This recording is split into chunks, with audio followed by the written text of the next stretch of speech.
लिए तो वही है। इसका इतिहास जानते हो ना वैशाली? तो वैशाली का इतिहास काफी पुराना है, काफी पुराना है। अशोका द ग्रेट से चल रहा है ये। चल रहा है। और वैशाली दुनिया में सर्वप्रथम वही एक राज्य था जहाँ पर जनप्रतिनिधि चुन के बाद में ही नेता जाते थे।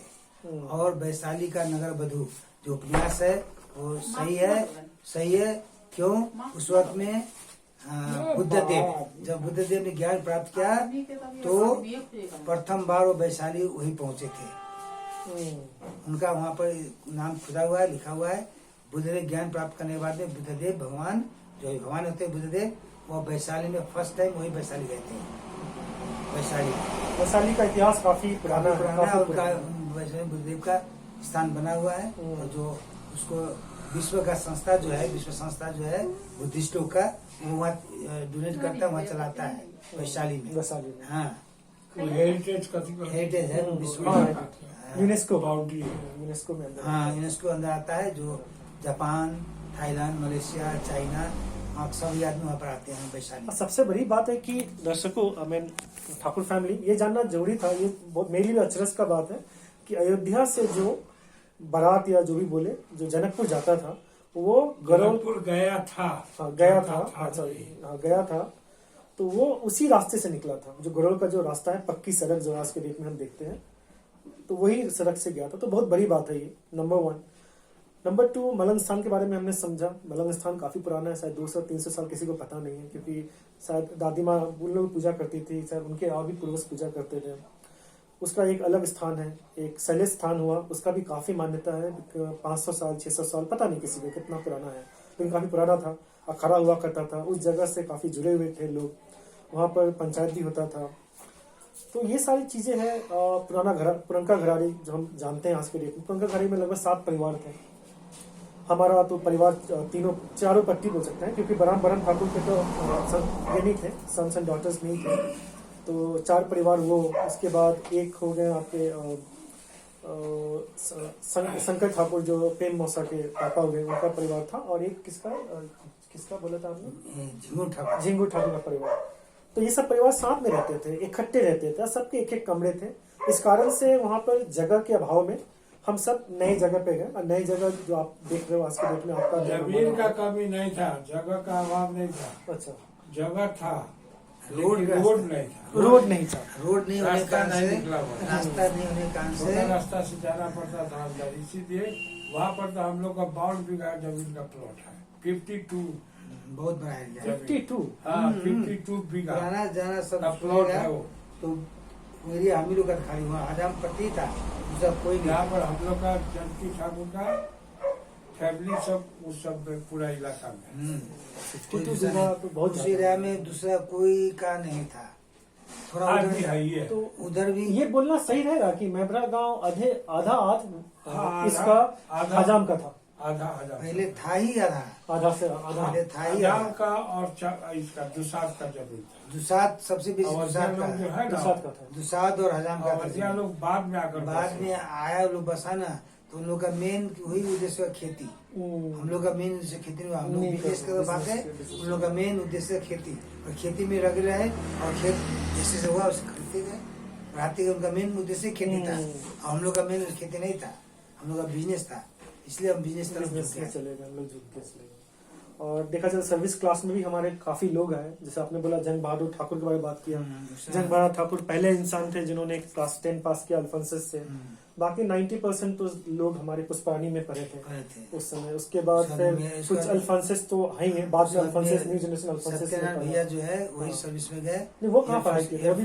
वो कहाँ पढ़ाई किए थे? वो पढ़ाई पुष्पानी पढ़ने बाद में यहाँ से चले गए बिहार। क्यों गए? क्लास 10 उपलब्ध कर दिए।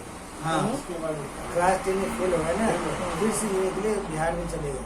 वहाँ चकब्यास हाई स्कूल हुआ करता था। अच्छा, चाची हुआ का घर है करता ना, था और आज भी है। चकब्यास हाई स्कूल है, उसमें उन्होंने ज्वाइन किया। अंग्रेजों का जमाना का। हाँ, तो उसमें वो अपना फाइनल पास किए। उसके बाद फिर यहाँ आ गए।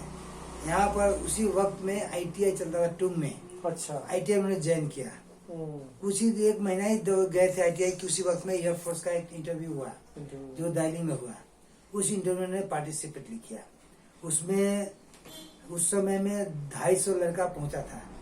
इसमें से सिर्फ 5 का ही वैकेंसी था, 5 आदमी का, अच्छा जिसमें करसायन के 2 लड़का पास हुआ, एक सत्यनारायण जी और दूसरा एक नेपाली लड़का था, अच्छा जो सिनेमा के बगल में रहता था, दोनों पास हुआ और उसके बाद ये लोग भर्ती हो गए एयरफोर्स में। तो काफी लोग अल्फोंसस से पास हुए, काफी लोग पुष्पानी से। उसके बाद मैं अनुराग भाई सब में ICSC से पढ़ाई किया, तो मैंने एंथनीस पास आउट किया, अनुराग गुथल्स पास आउट किया। उसके बाद फिर एक और चीज़ है, आपको 2-3 और जानकारी दे देता हूँ मैं। जैसे जंग बहादुर ठाकुर, यस, वो मतलब सबसे पहले इंसान थे जो रेलवे RPF में थे। उनकी 2 शादी हुई थी, तो उसके हमको पता नहीं अभी उन परिवार कहाँ पे है। जो नेपाली शादी हुआ था तो शायद संभवतः पापा मतलब बासु पापा उनसे मिल चुके हैं, उनके लड़के से, जो सिलीगुड़ी में रहते हैं। और उतनी ज़्यादा जानकारी हमको पता नहीं उनके बारे में, उनके परिवार के बारे में। हाँ, लेकिन शायद बहुत और कुछ कर सकते थे, लेकिन उस समय का दौर में शायद उनका अपना थॉट प्रोसेस होगा, उन्होंने उतना कुछ नहीं किया। लेकिन काफी एक अच्छे व्यक्तित्व में थे वो, प्रभावशाली व्यक्ति में थे, क्योंकि स्पोर्टी थे, सारे मैराथन वगैरह जाते थे, मैराथन जीतते थे। तो स्पोर्टी लुक था, हर एक चीज से भगवान की कृपा से। सरस्वती भी था और लक्ष्मी भी शायद था उनके पास, हर चीज था। इधर फिर हमारे पापा लोगों में सबसे पहले जो जॉब की, सत्यनारायण पापा जॉब किए। उसके बाद आपका मजले पापा, मेरे मजले पापा सीताराम प्रसाद, वो भी पुष्पानी के पास आउट है मेरे ख्याल से। उसके बाद पॉलिटेक्निक किए। उसके बाद जाके उनका भी जॉब लगा, वो पटना में लगा। तो उस समय आई थिंक कर्पूरी ठाकुर भी उस समय थे, उसी समय उनका जॉब लगा था, उसी टाइम में था, उसी साइड में लगा था। तो कर्पूरी ठाकुर कौन है ये आप थोड़ा जानिए, खुद से कुछ रिसर्च कर लीजिए, सारा चीज यहाँ पे जानकारी नहीं दी जाएगी। तो कर्पूरी ठाकुर कौन थे, कितने साल तक थे, चीफ मिनिस्टर थे नहीं थे, जो भी है आप वो जानकारी लीजिए। और फिर ये 2 जॉब हुआ, और कोई तीसरा जॉब कोई था जो मतलब उस समय में सरकारी में? नहीं, उस समय में तो सभी आदमी बिजनेस में थे। लेकिन मेरी जो सुनने में आया कि कल्लू पापा का कोई जॉब हुआ था, लेकिन वो छोड़ दिए। ये हो सकता है। अब इसके बारे में पापा से एक्साइज में नौकरी करते थे। कहाँ? सेंट्रल एक्साइज में उन्होंने जॉब किया था, जॉब रहे, ट्रेनिंग करके फिर चलो। अच्छा, उन्होंने फिर सेंट्रल एक्साइज होता तो अभी और ट्रेनिंग सेंटर उनका रोकते रहे, कलकत्ता राइट हो गए। तो 1947 का बात हो रहा है। नहीं तो ऐसे एक ऑफर हमें मिला था नौकरी का, 50 के बाद 50 का एक ऑफर हमें मिला था, और मिला था 63 साल में। 63 साल में नेवी का बॉय भर्ती आया था। 63 साल के पहले नेवी में बॉय भर्ती निकलता था। अच्छा, जो साल 2 साल बाद में जगह जगह पर जाता था, बॉय भर्ती हुआ करता था। उसमें भी आपका हो गया था? 63 साल में मैं और मेरे साथ दो आदमी और थे, मेरे दोस्त, और सब लोग हम लोग डाकवाला में खेलते थे। उस वक्त में हम लोग को देखा तो बोला नहीं भर्ती होता, हम बने होंगे, और रनिंग सनिंग हुआ था, वहाँ पर देखा था। उसने यहाँ करसायन के हेलन बजू बोल के नाम के आदमी थी। बजू मतलब हेलन लामा क्या था, हेलन आमा। तो हम लोग बजू बजू बोलते थे, यानी दादी बोलते थे। तो उसमें वो गांधी जी की साथ में काम की हुई थी आंदोलन में। उसी के मार्फत हम लोग का बॉय भर्ती में होने जा रहा था। लेकिन गार्जियन को परमिशन लेने गए तो मेरे गार्जियन लोगों ने बोला कि नहीं, यहाँ दुकान कौन करेगा जो तुम वहाँ जाएगा, इसलिए जाने कोई जरूरत नहीं है। इसमें हम और 1-2 धोबी का लड़का था। उस समय इस सर्विस सबको आर्मी में हो, नेवी में हो, तो नहीं जाने दिया गया। तो और दूसरी सबसे बड़ी बात, वही अंतिम था बॉय भर्ती, फिर बॉय भर्ती बंद कर दिया। और पापा आपका भी तो कहीं रेलवे में कुछ हुआ था ना, या? हाँ, नहीं, आपका हुआ था या नहीं हुआ? हाँ, ऐसी टेम्पोररी बेसिस पर।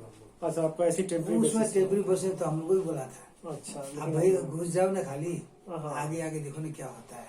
थोड़ा सा पैसा इशारा कर दिया, थोड़ा आगे बढ़ा देंगे तुमको खुदारी। और हर सर्विस में पहले अपॉइंटमेंट नहीं मिलता है।